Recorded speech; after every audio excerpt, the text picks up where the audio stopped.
तो दोस्तों आज है 20 मार्च 2024। बात करेंगे इस वीडियो पे रिन्यूएबल सेक्टर की दिग्गज कंपनी इरेडा की शेयर्स के बारे में, जिसके ऊपर लगातार मेरा खरीदारी करने का राय था। इवन आज भी मेरा राय एकदम सेम है। तो लास्ट ऑलमोस्ट 1 से 1.5 महीने पे हमने देखा था, एक तो पीएसयू सेक्टर में गिरावट हो रहा है, मिड कैप में गिरावट हो रहा है, स्मॉल कैप में गिरावट हो रहा है, और खास तौर से इरेडा के शेयर भी अपना ऑल टाइम हाई से बहुत नीचे पहुंच चुका है। आज भी कोई अलग नहीं था, आज भी मार्केट थोड़ा वॉलेटाइल था, और उसके साथ साथ इरेडा का जो शेयर है क्लोजिंग दिया 125 रुपये 90 पैसे पे, अराउंड 2.67% गिरावट के साथ। बट आज के गिरावट के पीछे जो रीज़न वो थोड़ा सा डिफरेंट था। जैसे कि लास्ट ऑलमोस्ट 1 महीने से हमने देखा था, कोई नेगेटिव न्यूज़ नहीं था। बेसिकली जो एक्सटर्नल इफेक्ट हो गया, जैसे कि सेबी की चीफ की स्टेटमेंट, या कभी हमने देखा कोई ब्रोकरेज की स्टेटमेंट की वजह से mid cap small cap PSU sector में गिरावट हो रहा था। बट आज की डेट पे दोस्तों रीज़न कुछ अलग है। आइए इस बारे में हम चर्चा करेंगे। उसके साथ साथ अगर शेयर में और ज़्यादा गिरावट हो गया या कहाँ तक गिर सकता है, या आपका आगे का रणनीति क्या हो सकता है। क्या आपके पास अगर हाई लेवल पे शेयर है, बहुत लोग हमने देखा था इरेडा के अंदर 180 रुपये में बाई किया, बहुत सारे इन्वेस्टर्स के पास 190 में शेयर है, बहुत सारे इन्वेस्टर्स के पास 200 में शेयर है। तो उस केस में आपको क्या करना चाहिए, आइए इस वीडियो में चर्चा करेंगे।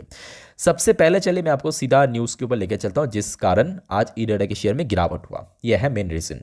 NSE National Stock Exchange revokes IREDA's inclusion in key indices on non-compliance with SEBI norms। Actually होता क्या है, देखिए सेबी की बहुत सारे नॉर्म्स है जो कि आज की डेट में काफ़ी स्ट्रिक्ट कर दिया। एक्चुअली देखा जाए बहुत सारे गाइडलाइंस है, इरेडा ने उसको फॉलो नहीं किया, और जिसके चल के जैसे कि आपको मालूम है इरेडा ज़्यादा पुराने लिस्टेड नहीं है, हार्डली 4 से 5 महीने हुआ है मैक्स टू मैक्स बाजार में लिस्ट हुआ। तो इरेडा ना बहुत सारे जो इंपॉर्टेंट इंडेक्स है वहाँ पे लिस्ट होने वाला था, उसको रिवॉक कर लिया। मतलब जैसे कि सपोज एक कंपनी को NSE निफ्टी 50 में शामिल करने वाला था, उसको कैंसिल कर दिया। ठीक वैसे ही दोस्तों इरेडा के साथ देखने को मिला। ये मैं आपको थोड़ा नीचे आर्टिकल पढ़ के सुनाता हूँ कि एक्चुअली कौन से रूल्स को वायलेशन किया, जिस वजह से यहाँ पे रिवोक करने का प्लान किया है आपकी NSE द्वारा। ये देखिए, the NSE revoked the inclusion of IREDA in several key indices due to the firm non-compliance with SEBI portfolio concentration norms। तो यहाँ पे सेबी की जो पोर्टफोलियो कंसंट्रेशन नॉर्म्स है, मतलब जो रूल्स है, उसको एक्चुअली फॉलो नहीं किया, और जिस वजह से ये डिसीजन लिया। आइए अब देख लेते हैं NSE की तरफ से जो प्रेस रिलीज किया उसमें क्या मेंशन किया। ये देखिए, as IREDA breaches one of the requirement of SEBI portfolio concentration norms for equity exchange traded fund यानी ETF exchange traded fund and index fund related to impact cost, the committee has decided to revoke its earlier decision। जो पहले decision लिया था कि बहुत सारे index में ये लिस्ट होगा, जो कि आगे हम चर्चा करेंगे कौन कौन से इंडेक्स में, उसको रिवोक कर लिया। ध्यान से पढ़ना, जो the committee has decided to revoke its earlier decision to include IREDA announce on 28 फरवरी 2024 को। तो 28 फेब को हमने देखा था बहुत सारे इंडेक्स में लिस्ट होने का प्लान था। जैसे कि यहाँ पे कुछ इंडेक्स है, जैसे कि निफ्टी 500 में लिस्ट होने का प्लान था, निफ्टी मिड कैप 150 में लिस्ट होने का प्लान था, निफ्टी मिड कैप 100 में लिस्ट होने का प्लान था, निफ्टी 200 में इवन लिस्ट होने का प्लान था, साथ में निफ्टी लार्ज मिड कैप 250 में लिस्ट होने का प्लान था, साथ में निफ्टी मिड स्मॉल कैप 400 में लिस्ट होने का प्लान था। तो ये जो सारे इंपॉर्टेंट इंडेक्स है इसमें लिस्ट होने का प्लान था, और आज की डेट में ये जो रूल्स है सेबी की, इसको एकदम से फॉलोअप ना करने के कारण NSE ने इसको रिवॉक कर लिया। मतलब ये जो डिसीजन दिया था उसको आप बोल सकते हैं एक तरफा कैंसिल कर लिया, और जिस वजह से शेयर में गिरावट हुआ। अब आपके दिमाग में जरूर आया होगा कि सर वो तो सब तो ठीक है, तो बात यह है कि इसमें रिवोक करने से क्या नुकसान होगा, या इसमें अगर इंक्लूड हो जाता तो क्या फ़ायदा होता। तो ये जो सारे इंडेक्स है ना, इसमें अगर इंक्लूड हो जाता तो इसमें पैसे का इन्फ्लो बढ़ता। अब क्योंकि यहाँ पे रिवोक कर लिया तो ऑब्वियसली जो इन्फ्लो आ जाता, क्योंकि वो फ्यूचर में होता, वो कहीं ना कहीं देखिए थोड़ा बहुत हमें इंपैक्ट देखने को मिला। बट हाँ, कोई बहुत बड़ा ऐसा मैं बोलूँगा कि बहुत बड़ा कोई इंपैक्ट नहीं देखने को मिलेगा। अगर वो इंक्लूड भी हो गया तो कोई बहुत बड़ा ऐसे रातों रात चेंज नहीं हो जाएगा, या कैंसिल होने के बाद कोई बहुत बड़ा गिरावट भी नहीं होगा, जो कि आज की डेट में हमें देखने को मिला लगभग ऑलमोस्ट 2.5% एक मिनिमम गिरावट के साथ। उसके साथ साथ दोस्तों आज की डेट पे ना, मैं आप ये देखिए, ये न्यूज़ को अलग अलग वेबसाइट ने कवर किया, कोई इकोनॉमिक टाइम की वेबसाइट में, कभी लाइव बिन की वेबसाइट में। अब आज की डेट में कंपनी की एक बहुत ही important board of director Praveer Kumar Das की तरफ से काफ़ी इंपॉर्टेंट स्टेटमेंट दिया इरेडा की फ्यूचर के बारे में, इरेडा की बिजनेस प्लान के बारे में। आइए उसके बारे में भी थोड़ा मैं आपको बताता हूं। बट उसके पहले दोस्तों, अगर आपको वीडियो भी तक अच्छा लगा, इन्फॉर्मेटिव लगा, प्लीज़ दोस्तों वीडियो को लाइक करना और प्लीज़ चैनल को सब्सक्राइब करके जरूर रखिए दोस्तों। और आप सभी को रिक्वेस्ट करूँगा आज रात की जो 10:30 की वीडियो वो जरूर चेक करना, और बिकॉज उस वीडियो में हम एफएमसी मीटिंग का आज आउटकम निकलेगा उसको कवर करेंगे, ठीक है। तो आज रात की 10:30 की वीडियो जरूर देखना, उसके पहले भी वीडियो आएगा। Okay, back to the point, देख लेते हैं कि इनकी तरफ से क्या स्टेटमेंट दिया है आपके जो प्रवीण कुमार दास। तो यहाँ पे देखिए क्लियरली मेंशन किया कि इनकी बिजनेस प्लान के ऊपर showcase the significant growth in renewable energy. Okay, they focus on solar alternative sources and aim to explore new areas like pump storage and green hydrogen. ध्यान से देखना, काफ़ी छोटे अक्षर में लिखा हुआ है, मैं आपको पढ़ के सुनाता हूँ। Despite challenges in financing, their commitment to sustainable solution remains strong. Das say, as a responsible entity, we will continue to give our performance and best quality corporate governance standard which we are doing.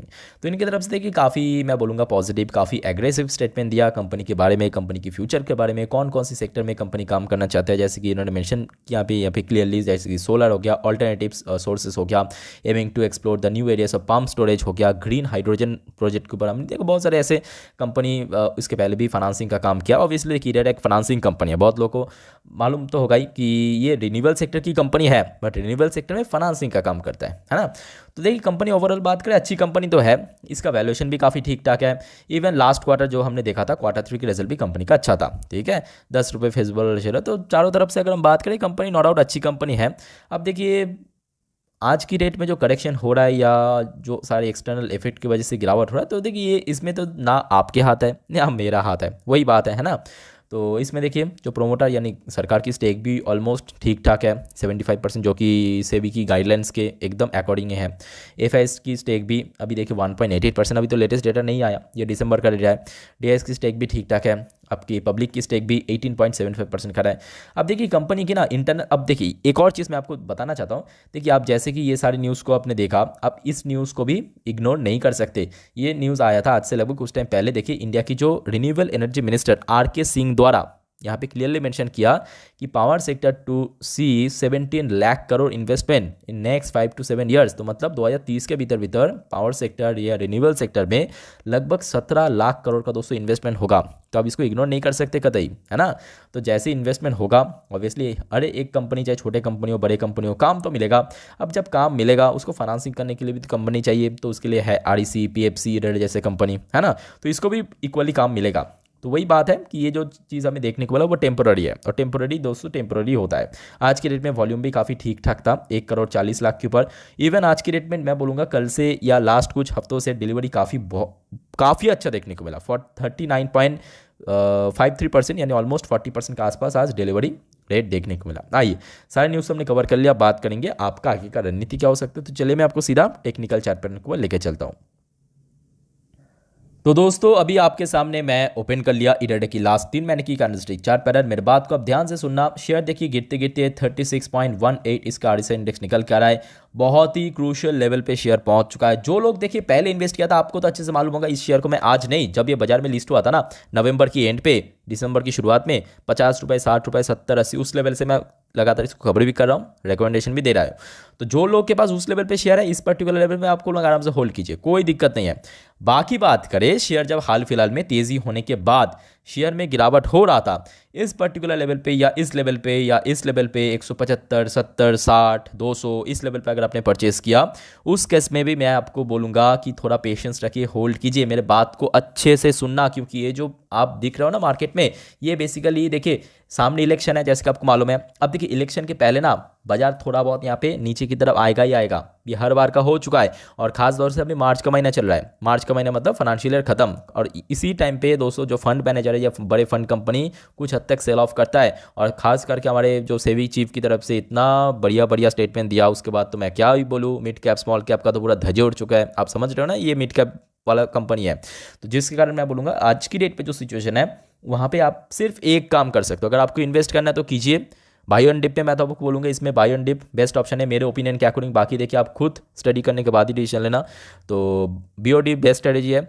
और आपके पास अगर fund नहीं है, पैसा नहीं है, तो उस केस में पेशेंस रखिए। ऑलरेडी अगर आपने इन्वेस्ट कर लिया तो बहुत अच्छा मौका है, क्योंकि ये मौका एक बार निकल गया बाद में आई थिंक ना आने का भी चांस है। बाकी दोस्तों वीडियो को वाइंड अप करता हूँ। टेक केयर, बाय बाय, जय हिंद।